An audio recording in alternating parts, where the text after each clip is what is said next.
Kia ora. Hello. This week we finish off talking about medieval crime in the cities by discussing Crime and Punishment, which is totally a book that I've totally read. Thank you very much. Stop judging me. Look, I've read books. The last video in the series we discussed how medieval people in the cities police themselves. Head over there and have a look, as we will be touching on some of those concepts in this video, and it's pretty important. As in the last videos, this video is also about the medieval cities, since that really is our thing here. We'll be avoiding manorial or feudal criminal systems. I'm sure someone out there, not naming any names, would love to cover that. When we look to the medieval period, we have a few concepts of punishments. The ideas of torture, capital and corporal punishments sit firmly in our minds when we think of this time period. It is true when we look back at the previous episodes in the series, people lived in a world of violence which remains relatively unknown to a majority of the modern world. But was this actually true? Was the punishment all gibbets, floggings, and capital punishment? Is this some kind of ruse to get you emotionally invested to make you watch the rest of the video? Watch the rest of the video and find out. As usual, all sources are down below. Before we talk about courts and punishments, let's talk about proof. In our last video, I discussed the idea of Fama, which was what was said about a person or event or one's reputation. Fama defined trials. Fama decided if there needed to be a trial, burden of proof, and the veracity of witnesses. If someone had bad Fama and they were accused of a crime, the harder they needed to defend themselves. This would require witnesses of good Fama to vouch for them. The number varies from place to place and from time to time. If you were of good Fama, you may only need to have a few witnesses, or no trial would take place at all, unless you were named by several witnesses of good character. Medieval trials were often less about the facts of the crime and more about the character of the people involved, the victim, the accused, and those who brought the charges. I could make this whole video about Fama, which I won't. Instead, it will get its own video soon. Stay tuned for that. Torture was another way to determine proof, it being considered reliable and almost expected to extract confessions under torture. If someone's Fama was sufficiently good enough, then it would be deemed unnecessary to torture a confession. Next, let's briefly discuss medieval courts. As the cities were in one way or another free communes, they had some form of autonomy.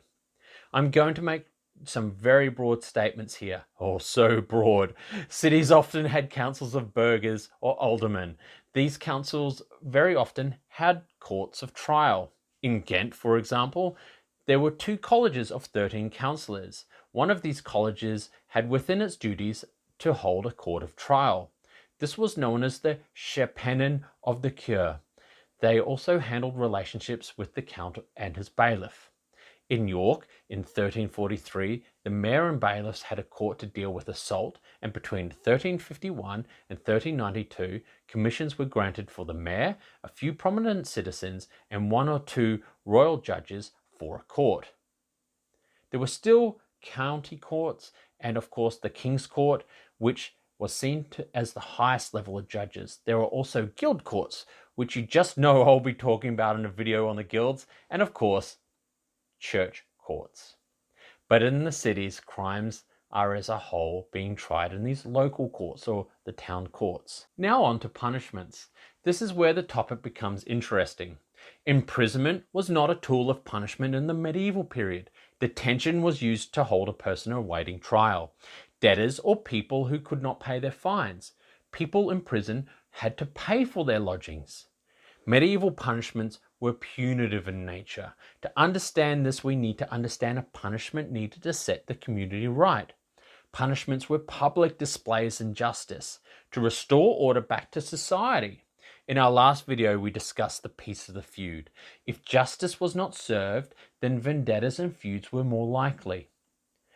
There was a wide variety of corporal punishments hangings as well as mutilations, including the cutting off of ears.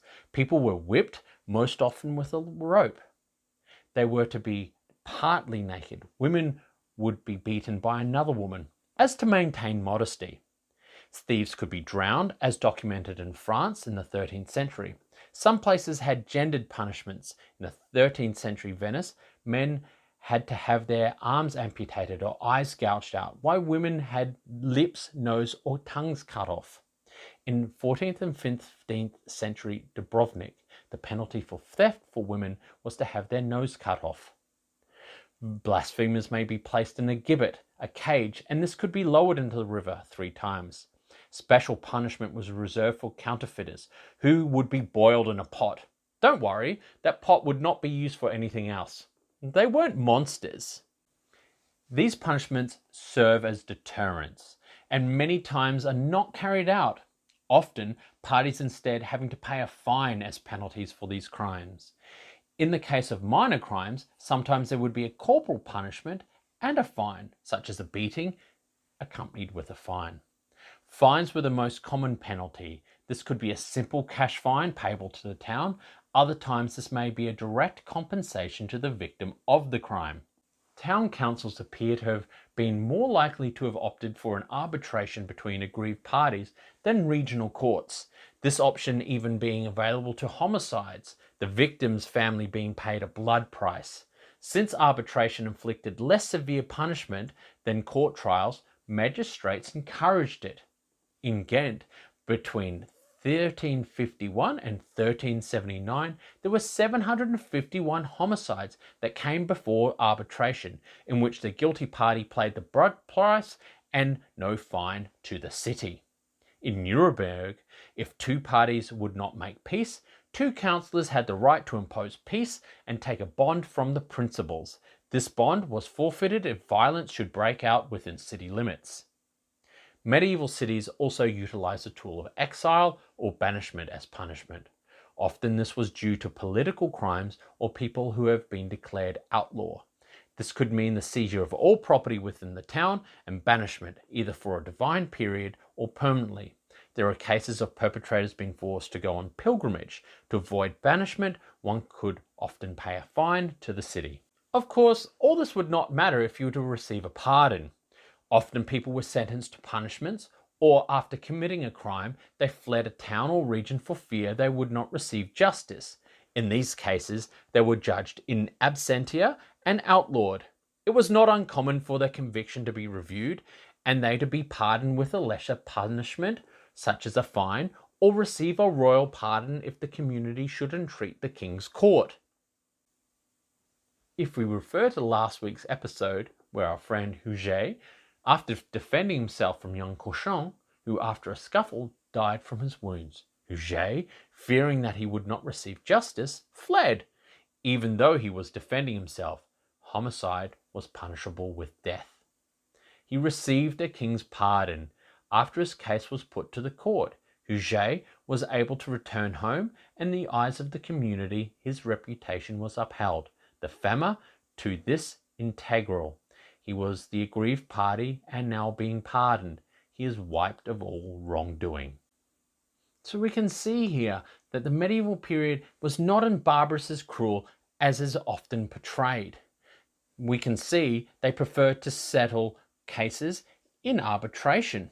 Now, I'm no way a medieval apologist trying to paint the medieval period as kinder or nicer than they were. I have said before that the medieval period was another time, and if anything, it must be treated as a different country with different cultural customs, morals, and practices than our own. The medieval world was violent and dangerous. Violence was a part of daily life. Crimes were punished in a violent manner, in ways we would find abhorrent. Was their legal system the same? Yes and no. I have said it was not uncommon to have corporal and capital punishment. Medieval law and society relied on the spectacle of the punishment. However, we can see medieval cities in particular try to find alternatives to this. Here are places that try to develop systems outside of the feudal practices. I think this is one of the ways we see the medieval cities trying to develop systems within and parallel to the feudal society they occupied. Oh, hi. I didn't see you there. This must mean you enjoyed the video. So, like, comment, and subscribe. And remember, stay safe, have fun, and keep reenacting.